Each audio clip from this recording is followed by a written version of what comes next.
Welcome to I news. ప్రపంచంలో అతిపెద్ద వాణిజ్య యుద్ధం మళ్లీ మొదలైంది.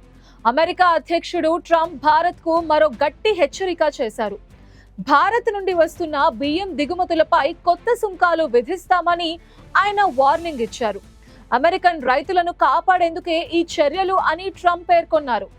రెండు దేశాల మధ్య వాణిజ్య సంబంధాలను దెబ్బతీస్తున్న ఈ కొత్త వివాదం ఏంటి? డీటెయిల్స్ చూద్దాం. ఇండియా యుఎస్ మధ్య ట్రేడ్ వార్ క్లియర్ గా కంటిన్యూ అవుతోంది.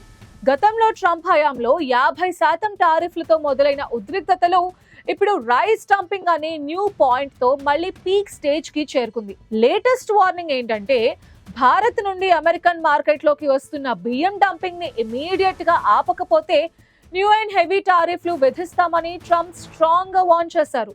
ఈ హెచ్చరికలు కేవలం బియ్యం దిగుమతులపై సుదీర్ఘంగా జరిగిన డిస్కషన్స్ తర్వాతే రావటం గమనార్హం.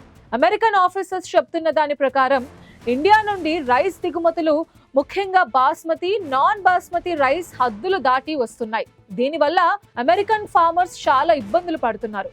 లోకల్ ప్రొడ్యూసర్స్ ఫారెన్ దిగుమతుల కారణంగా తమ ప్రోడక్ట్స్ ని అమ్ముకోలేక నష్టపోతున్నారని రిపబ్లికన్ లీడర్స్ కంప్లైంట్ చేశారు. దీంతో అమెరికా ఫస్ట్ విధానాన్ని ఫాలో అయ్యే ట్రంప్ అమెరికన్ ప్రొడ్యూసర్స్ ని కాపాడడానికి ఈ సడన్ గా జోక్యం చేసుకున్నారు. కెనడా నుంచి వచ్చే ఫర్టిలైజర్స్ పై, భారత్ నుండి వస్తున్న రైస్ డంపింగ్ పై కూడా హై టారిఫ్లు విధిస్తేనే ఈ ప్రాబ్లం సాల్వ్ అవుతుందని ఆయన నమ్ముతున్నారు. గత దశాబ్దంలో బాస్మతి, స్పైసెస్, సీ ఫుడ్ వంటివి ఇండియా నుంచి యుఎస్ లోకి ఎక్స్పోర్ట్ అయ్యేవి.